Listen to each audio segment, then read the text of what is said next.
Hello everyone. हम लोग organic chemistry BSc fifth sem में पॉलीमर्स पढ़ने जा रहे हैं। पॉलीमर्स क्या होते हैं? Polymers as the substance made up of giant molecules of high molecular mass, each molecules of which consist a very large number of simple molecules joined together through covalent bond in regular manner. Means छोटे छोटे simple molecules को जब हम join करते हैं covalent bond के through एक regular manner में, तो क्या बनता है? पॉलीमर। ये जो छोटे छोटे सिंपल मॉलिक्यूल्स होते हैं इनको हम बोलते हैं मोनोमर। ठीक है, तो पॉलीमर कहाँ से आया? मोनोमर से।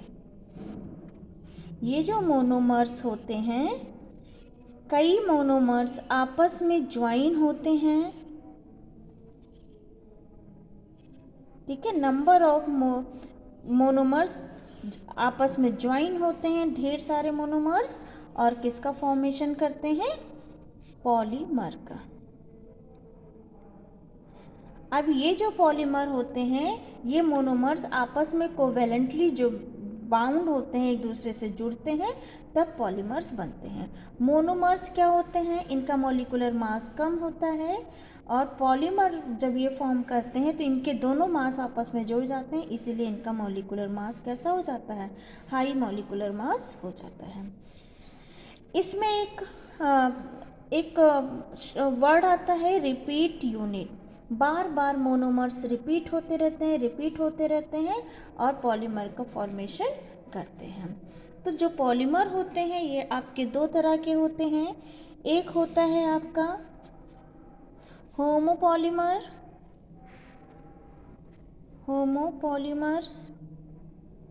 और एक होता है आपका कोपॉलीमर्स। होमोपॉलीमर्स क्या होते हैं? Whose repeat unit is derived from only one types of monomer are called homopolymer.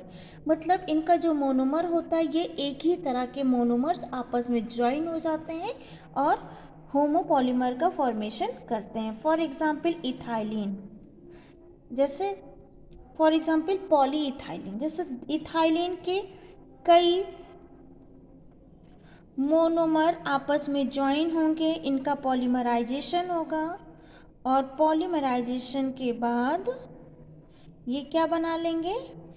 Polyethylene.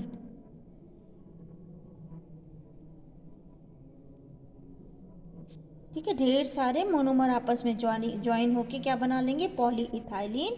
इसको बोलेंगे इथाइलिन, जो कि हमारा क्या है? मोनोमर है। और सेम ही यही सेम मोनोमर इससे ज्वाइन होगा, पॉलीमर का फॉर्म करेगा, जिसको बोलेंगे पॉलीथीन। और इसी को हम बोलेंगे पॉलीमर। क्लियर बेटा? मैंने क्या बोला? पॉलीमर क्या होते हैं? जब कई मोनोमर्स आपस में ज्वाइन हो जाते हैं तो वो क्या करते हैं? पॉलीमर का फॉर्मेशन करते हैं। इसमें मोनोमर्स रिपीट होते रहते हैं, इसीलिए इसको रिपीट यूनिट भी बोला जाता है। और पॉलीमराइजेशन के थ्रू ये पॉलीमर का फॉर्मेशन करते हैं। पॉलीमर्स टू टाइप्स के होते हैं, होमोपॉलीमर, कोपॉलीमर। जब सेम टाइप्स के मोनोमर आपस में ज्वाइन होके पॉलीमर बनाते हैं तो इसको हम बोलते हैं होमोपॉलीमर। और जब डिफरेंट टाइप्स के मोनोमर आपस में ज्वाइन होकर पॉलीमर बनाते हैं तो उसको हम बोलते हैं कोपॉलीमर। फॉर एग्जाम्पल आपका है नायलॉन 6,6। इसका जो एग्जाम्पल था वो क्या था? Polythene, polyethylene. ठीक है, और इसका जो एग्जाम्पल है वो है आपका नायलॉन 6,6। इसमें सेम तरह के मोनोमर आपस में जुड़ रहे थे और इसमें दो डिफरेंट मोनोमर आपस में जुड़ते हैं। एक है आपका हेक्सामिथाइल डाइअमाइन और एक है आपका एडिपिक एसिड। फॉर्मूला लिख दूँ मैं। हेक्सामिथाइल डाइअमाइन का मतलब दो अमाइन ग्रुप है, ठीक है, और हेक्सा मिथाइल है तो मिथाइल ग्रुप 6 होंगे और यहाँ पे एक अमाइन ग्रुप, ठीक है। हेक्सा मिथाइल डाई अमाइन, इसको क्या बोलते हैं? Hexa methyl di amine. Clear? इसकी रिएक्शन जब हम एडिपिक एसिड से कराते हैं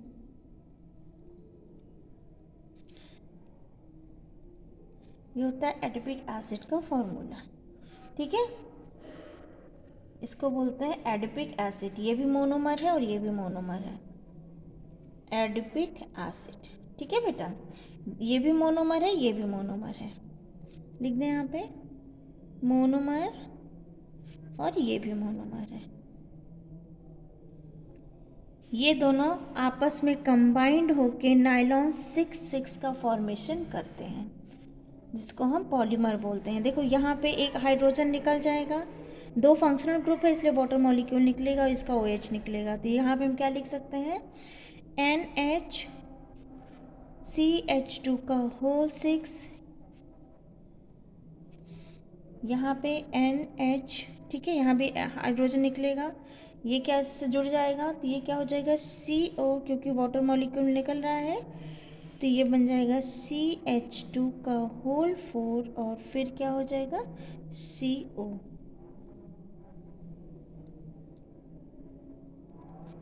क्लियर? और एक वाटर मॉलिक्यूल निकल जाएगा। तो ये था आपका कोपॉलीमर, ये था आपका होमोपॉलीमर। होमोपॉलीमर में मैंने बोला सेम तरह के मोनोमर आपस में ज्वाइन होकर पॉलीमर बनाते हैं। कोपॉलीमर में 2 डिफरेंट तरह के मोनोमर आपस में ज्वाइन होकर कोपॉलीमर का फॉर्मेशन करते हैं। होमोपॉलीमर में मैंने आपको पॉलीइथाइलिन का एग्जाम्पल दिया, जिसमें 2 इथाइलिन इथाइलिन मॉलिक्यूल्स आपस में ज्वाइन होके पॉलीमराइजेशन करके पॉलीमर बना रहे थे। कोपॉलीमर में हेक्सामिथाइल डाइअमाइन और एडिपिक एसिड दोनों मोनोमर आपस में ज्वाइन होके क्या बना ले रहे थे? आपका नायलॉन 6। अब आता है classification of polymers. Classification of polymers.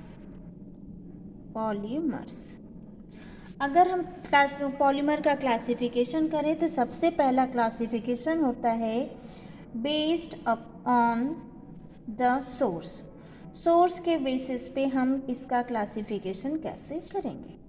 Clear बेटा? तो सोर्स के बेसिस पे जो पॉलीमर होते हैं वो 2 तरह के होते हैं। एक होता है आपका नेचुरल पॉलीमर, नेचुरल पॉलीमर, ठीक है, और एक होता है आपका सिंथेटिक पॉलीमर, सिंथेटिक पॉलीमर्स, ठीक है। नेचुरल पॉलीमर्स जैसा कि नाम से इंडिकेट हो रहा है, polymer which are obtained from animals and plant are called natural polymers. ये कहाँ से मिलते हैं? प्लांट और एनिमल से मिलते हैं। इसमें एग्जाम्पल हो जाएगा आपका starch, cellulose, protein, nucleic acid, natural rubber, इसके एग्जाम्पल्स हैं। अगर हम स्टार्च की बात करें, मैंने क्या बोला? स्टार्च क्या होता है? ये अल्फा ग्लूकोज होता है। ये पॉलीमर ऑफ किसका होता है? Alpha glucose. स्टार्च किससे बनता है? अल्फा ग्लूकोज से, अल्फा ग्लूकोज से बनता है। ये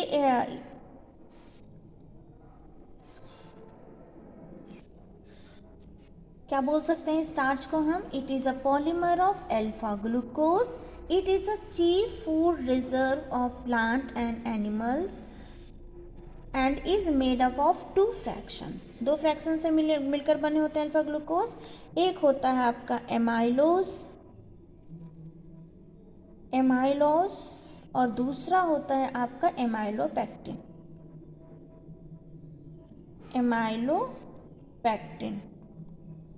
ठीक है बेटा। एमाइलोज जो होते हैं ये लीनियर पॉलीमर होते हैं,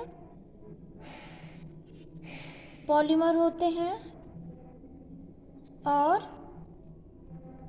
ये लीनियर पॉलीमर होता है किसका, अल्फा ग्लूकोज का, और ये वाले एमाइलोपेक्टिन जो होते हैं ये ब्रांच्ड पॉलीमर होते हैं, ब्रांच्ड पॉलीमर होते हैं किसके, अल्फा ग्लूकोज के। क्लियर। दूसरा एग्जाम्पल है आपका सेलुलोज। ये भी क्या है आपका, ये भी आपका एक नेचुरल पॉलीमर होता है। ये कैसा होता है, ये बीटा ग्लूकोज से मिलकर बना होता है। It is a polymer of beta glucose, beta glucose. ठीक है। ये जो आपका स्टार्च होता है ये एनिमल्स में पाया जाता है, वो थोड़ा सा मैंने प्लांट बोल दिया था। स्टार्च जो होता है ये एनिमल्स में पाया जाता है, जबकि ये जो सेलुलोज होता है it is a chief structural material of plant and is obtained from would and cotton. 50% of would is cellulose. Cellulose जो लकड़ियों का जो 50% पार्ट होता है वो किससे मिलकर बना होता है, सेलुलोज से बना होता है। ठीक है। अब आता है नेक्स्ट आपका थर्ड पॉइंट, प्रोटीन। ये भी क्या है आपका नेचुरल पॉलीमर है, प्रोटीन्स। ये भी क्या है आपका, ये नेचुरल पॉलीमर होता है। प्रोटीन आर द पॉलीपेप्टाइड और पॉलीअमाइड। ओके। और ये जो प्रोटीन होता है ये किससे मिलकर बना होता है, अल्फा एमिनो एसिड। ढेर सारे अल्फा एमिनो एसिड आपस में कंबाइंड होके प्रोटीन पॉलीमर बनाते हैं। फिर आपका आता है फोर्थ नंबर पे नेचुरल रबड़। नेचुरल रबड़, नेचुरल रबड़ इट इज़ प्रिपेयर्ड फ्रॉम, किससे प्रिपेयर किया जाता है, लैटेक्स, लैटेक्स। ठीक है। और ये लैटेक्स कहाँ से मिलता है, रबर ट्री से। रबर ट्री से हमको ये लैटेक्स मिलता है जिससे हम नेचुरल रबर बनाते हैं। क्लियर। अब आता है synthetic polymer. Synthetic polymer are made in laboratory और industry are called synthetic polymer. इसको लेबोरेटरी में या फिर हम कहाँ पे बनाते हैं, इंडस्ट्री वगैरह में बनाते हैं। Natural rubber swells and lose elasticity after prolonged exposure to petrol and motor oil. Stability and melting point of many natural rubbers are such as they cannot melted and cast into desired shape. जो synthetic polymers होते हैं इनके कुछ examples होते हैं, जैसे आपकी polyethylene, जो कि हम कहाँ पे बना सकते हैं, लैब में या फिर इंडस्ट्रीज़ वगैरह में बना सकते हैं, पॉलीइथाइलिन। दूसरा है आपका पॉलीस्टायरीन, पॉलीस्टायरीन। एक है आपका पीवीसी पॉलीविनाइल क्लोराइड, एक है आपका वेकेलाइट, वेकेलाइट। अभी इन सब की स्टडी हम 1 by 1 करेंगे। नायलॉन, ठीक है, डेक्रॉन। ये सब किसके एग्जाम्पल हैं, ये सब एग्जाम्पल हैं सिंथेटिक पॉलीमर्स के। तो हमने क्या पढ़ा, classification of polymer based on the sources. Sources के बेसिस पे पॉलीमर दो तरह के होते हैं, नेचुरल पॉलीमर और सिंथेटिक पॉलीमर। नेचुरल पॉलीमर में हमने स्टार्च पढ़ा जो कि किससे बना होता है, अल्फा ग्लूकोज से बना होता है। अल्फा ग्लूकोज में दो फ्रैक्शन होते हैं, एक होता है एमाइलोज, एक होता है एमाइलोपेक्टिन। एमाइलोज आपके लीनियर पॉलीमर होते हैं, जबकि एमाइलोपेक्टिन आपके कैसे होते हैं, ब्रांच पॉलीमर होते हैं। दूसरा होता है सेलुलोज। स्टार्च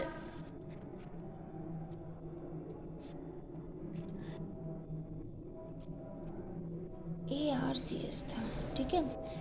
सेलुलोज जो होते हैं प्लांट में पाए जाते हैं। 50% वुड में 50% सेलुलोज, वुड में जो है 50% क्या होता है, सेलुलोज होता है। प्रोटीन क्या होता है, अल्फा एमिनो एसिड से मिलकर बना होता है, ये इसका मोनोमर अल्फा एमिनो एसिड होता है। और कुछ नेचुरल रबर्स होते हैं जो लैटेक्स से मिलकर बनते हैं।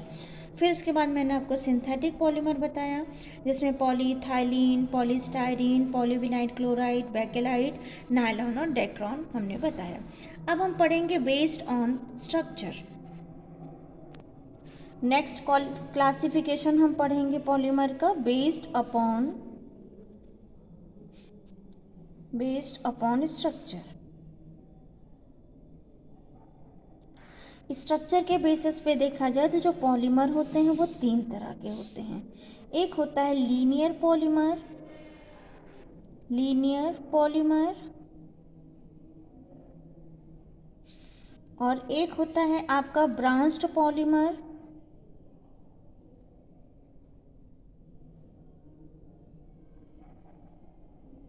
Branched chain polymer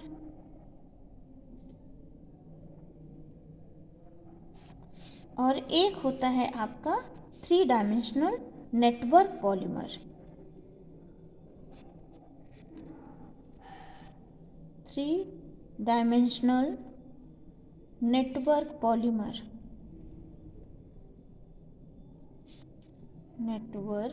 polymers.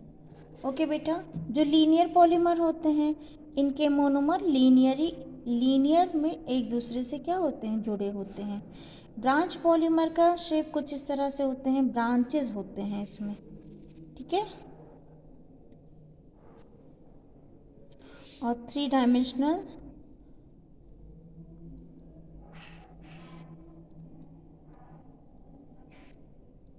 कुछ इस तरह से होते हैं। अब आता है बेस्ड ऑन सिंथेसिस के बेसिस पे पॉलीमर का क्लासिफिकेशन हम कैसे कर सकते हैं। थर्ड पॉइंट है बेस्ड ऑन सिंथेसिस के बेस पे भी पॉलीमर कितने तरह के होते हैं, 2 तरह के। एक होता है आपका एडिशन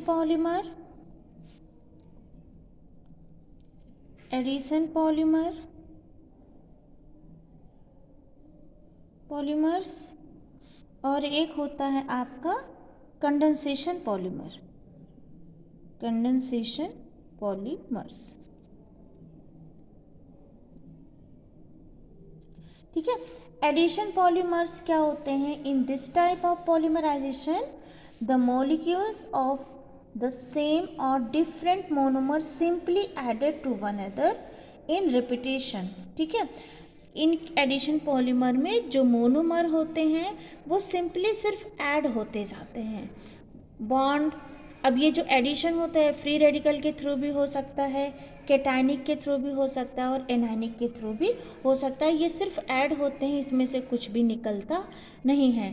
तो ऐसे पॉलीमर को हम बोलते हैं addition polymer. For example ethylene, ठीक है। इथाइलिन में बेटा यही डबल बॉन्ड ब्रेक होता है और ब्रेक होके क्या बना लेता है, पॉलीइथाइलिन। यहाँ से कुछ निकला नहीं, सिर्फ ऐड हुआ है, ढेर सारे रिपीटेटिंग यूनिट इसमें ऐड हुए हैं जिसको हम बोलते हैं पॉलीइथाइलिन और इसको बोलते हैं इथाइलिन। क्लियर, इसको बोलते हैं एडिशन पॉलीमर। कंडेंसेशन पॉलीमर क्या होते हैं, in this type of polymerization a large number of monomer molecule combined together usually with the loss of simple molecule like water, alcohol, ammonia, carbon dioxide, hydrogen chloride etcetera. मतलब condensation polymer में जब monomer जुड़ते हैं तो वो क्या करते हैं, ढेर सारे मॉलिक्यूल्स को निकालते हैं, जैसे वाटर मॉलिक्यूल्स निकल जाए, इसमें से अमोनिया निकल जाए, हाइड्रोजन क्लोराइड निकल जाए, कार्बन डाइऑक्साइड निकल जाए, ठीक है। तो ऐसे मॉलिक्यूल्स को हम, ऐसे पॉलीमर को हम बोलते हैं condensation polymer. For example nylon 66। अभी हम आगे सबका डिटेल एक्सप्लेनेशन करेंगे, डिटेल में हम इसको पढ़ेंगे।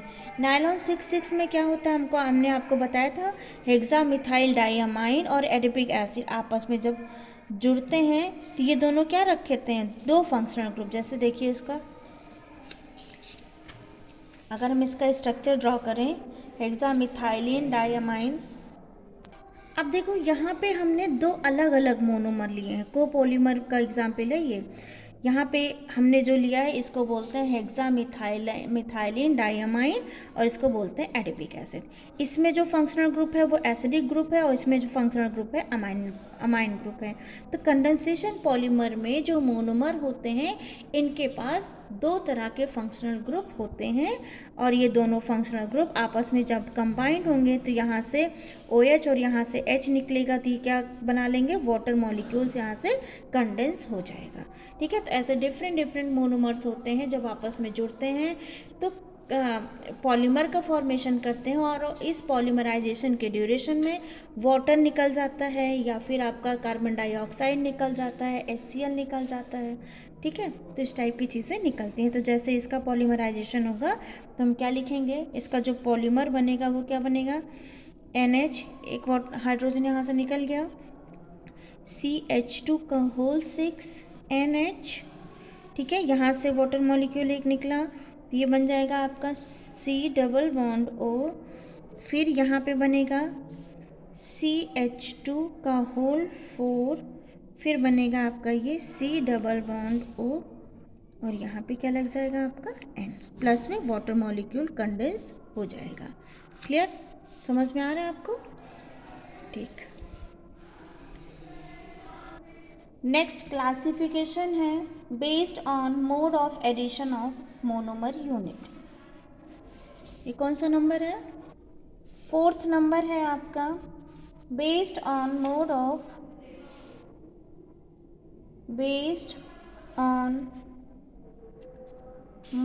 Of addition of monomer unit, addition of monomer units.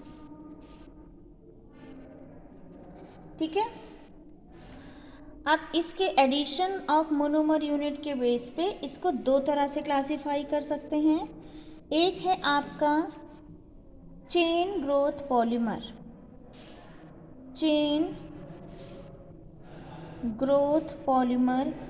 जिसको हम बोलते हैं एडिशन पॉलीमर भी बोलते हैं। क्लियर, ऑल्सो कॉल्ड, क्या बोल सकते हैं इसको, एडिशन पॉलीमर, और एडिशन पॉलीमर हमने आपको बताया हुआ है, addition polymer, also called addition polymer. ठीक, इसको दूसरे को बोलते हैं स्टेप ग्रोथ पॉलीमर, जिसको हम बोलते हैं कंडेंसेशन पॉलीमर।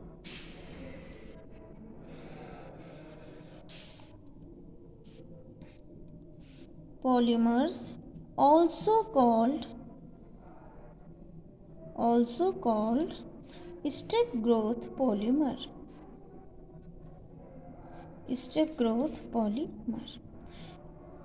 अब चेन ग्रोथ पॉलीमर में जितने भी एडिशन पॉलीमर है वो सारे एग्जाम्पल इसमें आएंगे। स्टेप ग्रोथ पॉलीमर में जितने भी, अरे यार इसको स्टेप ग्रोथ पॉलीमर को हम बोलते हैं condensation polymer, also called condensation polymer,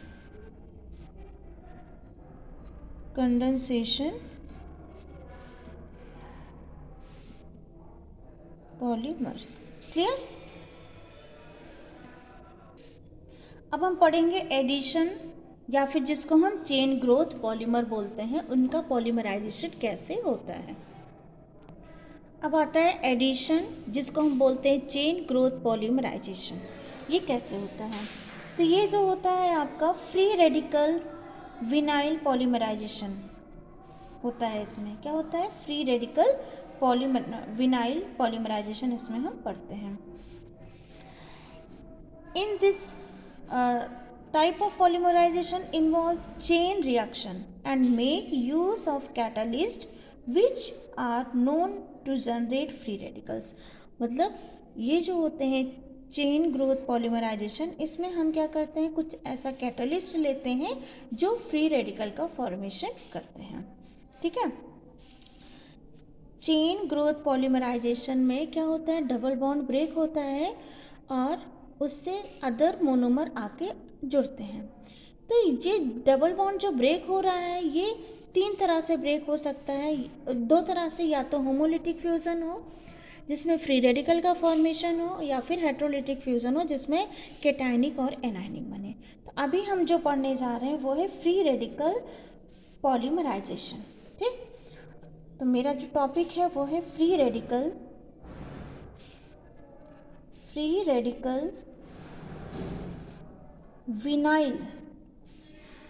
vinyl polymerisation.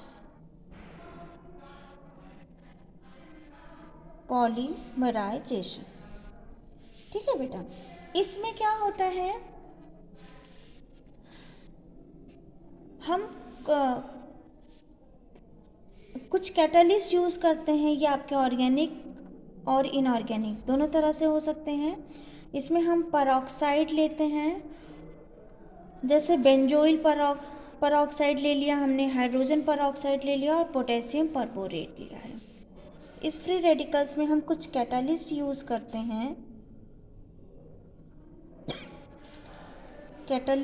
करते हैं, जो फ्री रेडिकल के फॉर्मेशन में हेल्प कराते हैं। और वो कैटलिस्ट कौन कौन से हैं आपके,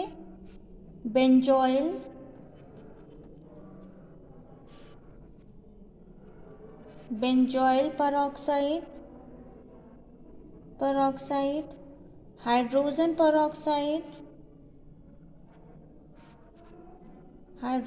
परऑक्साइड और नेक्स्ट है आपका पोटेशियम परबोरेट।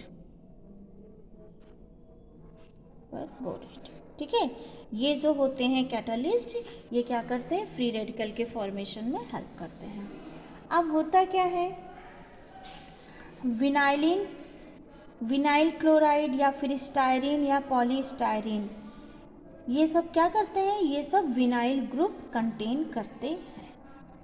जैसे अगर हम विनाइल क्लोराइड का एग्जाम्पल लें,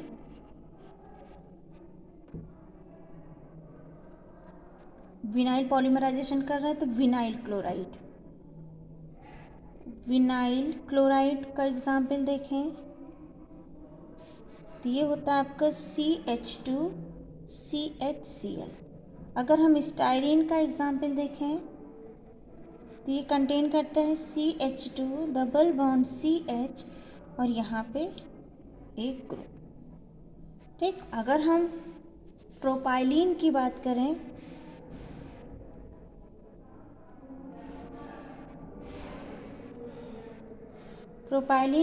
करें तो ये भी क्या कंटेन करता है, एक ग्रुप कंटेन करता है। तो दे कंटेन विनाइल ग्रुप। हम क्या लिख सकते हैं, इनको विनाइल पॉलीमराइजेशन कराने जा रहे हैं तो इन सभी के पास क्या है, विनाइल ग्रुप है। देखो कार्बन डबल बॉन्ड, कार्बन के साथ जो ग्रुप लगे होते हैं उसको हम विनाइल ग्रुप बोलते हैं। तो क्या लिख सकते हैं, they contain a vinyl group.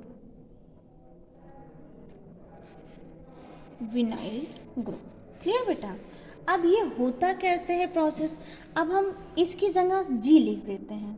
ठीक है, हम क्या लिख सकते हैं, जब हम मैकेनिज्म स्टार्ट कर रहे हैं तो ये जो ग्रुप्स लगे हैं विनाइल ग्रुप्स, इसकी जगह हम जी लेकर चलेंगे। क्लियर। तो अब हम रिएक्शन कराते हैं।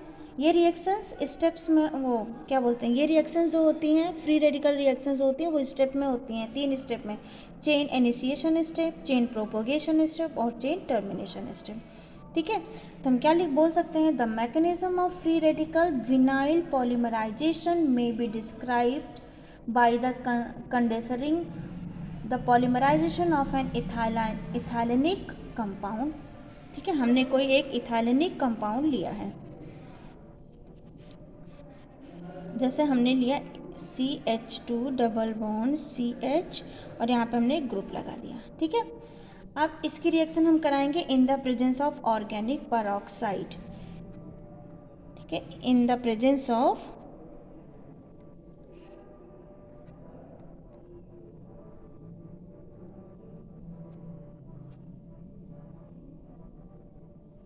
परऑक्साइड। ठीक है, और ये G जो है, ये जो आपका G ग्रुप है, G स्टैंड फॉर Cl, या फिर आपका ये ग्रुप हो सकता है या फिर आपका ये ग्रुप हो सकता है। अब देखो मैंने बोला है क्योंकि ये फ्री रेडिकल है, परऑक्साइड जो है फ्री रेडिकल का फॉर्मेशन करते हैं, इसलिए ये पहला स्टेप इसमें होगा चेन इनिशिएशन स्टेप। चेन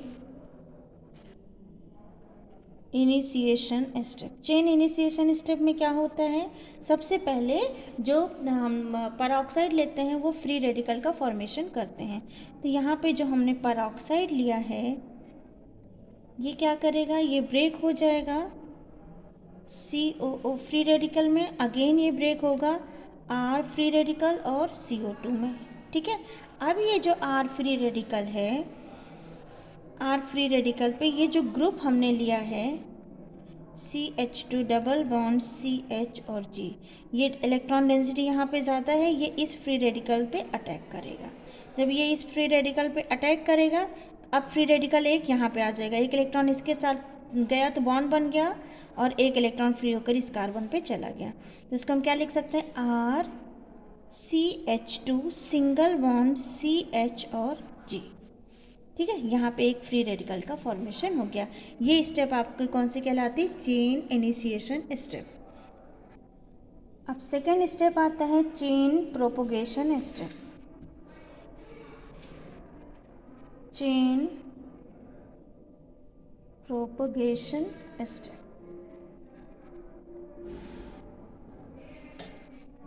देखो फ्री रेडिकल का फॉर्मेशन हुआ था कैसे, RCH2 सिंगल बॉन्ड CH, इस पे फ्री रेडिकल था और यहाँ पे G था। अब अदर जो दूसरा ग्रुप है CH2 डबल बॉन्ड CH और G का, अब ये इस पे क्या करेगा, अटैक करेगा। तो ये क्या बना लेगा आपका RCH2 CH G, यहाँ पे भी CH2 और यहाँ पे फ्री रेडिकल का, लास्ट वाले कार्बन पे फ्री रेडिकल का फॉर्मेशन होगा, ये G बन गया। ठीक है, ये तो आपके कौन से स्टेप हो गए, चेन प्रोपोगेशन स्टेप। अब हम चलते हैं chain termination step. Third point है हमारा chain termination step. Chain termination step. Chain termination step जो होता है ये तीन पार्ट में होता है। एक होता है कपलिंग, मतलब ये जो बने हैं ये कपल कर लें आपस में, जैसे इसी के दो मॉलिक्यूल्स आपस में कपल कर लें, तो एक इसमें होता है पहला कपलिंग। टर्मिनेशन में एक स्टेप होता है पहला कपलिंग। कपलिंग में क्या कर रहे हैं हम, जो फ्री रेडिकल बने हैं, दो फ्री रेडिकल वाले मॉलिक्यूल्स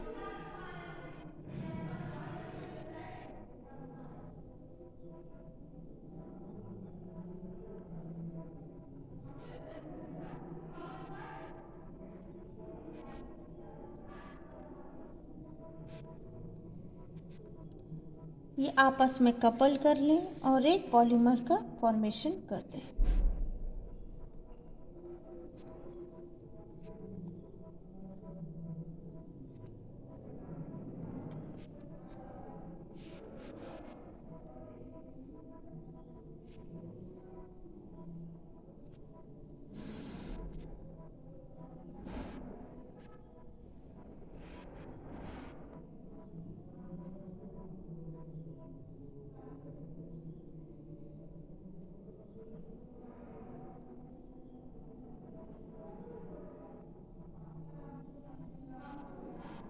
ठीक है,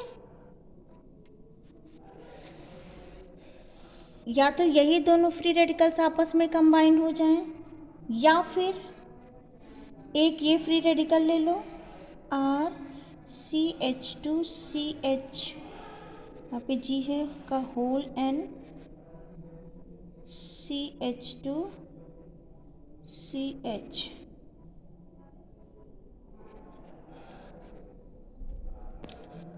और ये फ्री रेडिकल। ठीक है, यहाँ पे ये एक ग्रुप ये ले लो और एक ये वाला फ्री रेडिकल ले लो, ये आपस में कंबाइंड हो जाएंगे, तो क्या बन जाएगा RCH2CH, यहाँ पे G लगा है का होल N CH2CHR फिर G। एक होता है आपका चेन ट्रांसफ़र रिएक्शन और एक और होता है, तो अभी हम इतने से ही काम चला लेते हैं। क्लियर, तो ये क्या हो गया आपका फ्री रेडिकल विनाइल पॉलीमराइजेशन, जिसमें हमने 3 स्टेप पढ़े। सबसे पहले जो पेरोक्साइड हम लेते हैं, इनऑर्गेनिक या ऑर्गेनिक पेरोक्साइड जो लेते हैं, ये फ्री रेडिकल का फॉर्मेशन करते हैं और फिर विनाइल ग्रुप पे आके वो अटैक करते हैं। ठीक है, तो जब ये अटैक करेंगे विनाइल ग्रुप पे तो क्या बनेगा, फ्री रेडिकल का फॉर्मेशन होता है। फिर सेकेंड स्टेप है हमारा चेन प्रोपोगेशन स्टेप। जब फ्री रेडिकल फॉर्म हो जाता है तो अदर ग्रुप आके इस पर अटैक करता है और एक फ्री रेडिकल दूसरा मिल जाता है। ठीक है, चेन टर्मिनेशन स्टेप में जितने डिफरेंट टाइप्स के फ्री रेडिकल्स फॉर्म हुए हैं वो आपस में क्या हो जाता है, कपल कर लेते हैं। जैसे ये फ्री रेडिकल था, ये आपस में कपल कर लिया तो ये बना लिया, या फिर ये फ्री रेडिकल इस आर फ्री रेडिकल से आपस में कपल करके पॉलीमर का फॉर्मेशन कर लेता है। तो आई होप आपको ये समझ में आया होगा। अब हम पढ़ेंगे इसके आगे आयनिक विनाइल पॉलीमराइजेशन। और आयनिक विनाइल पॉलीमराइजेशन दो तरह के होते हैं, एक केटायनिक और एक एनायनिक। अभी हमने जो पढ़ा था वो हमने पढ़ा था free radical vinyl polymerization. I hope आपको ये लेक्चर समझ में आया होगा। Thank you.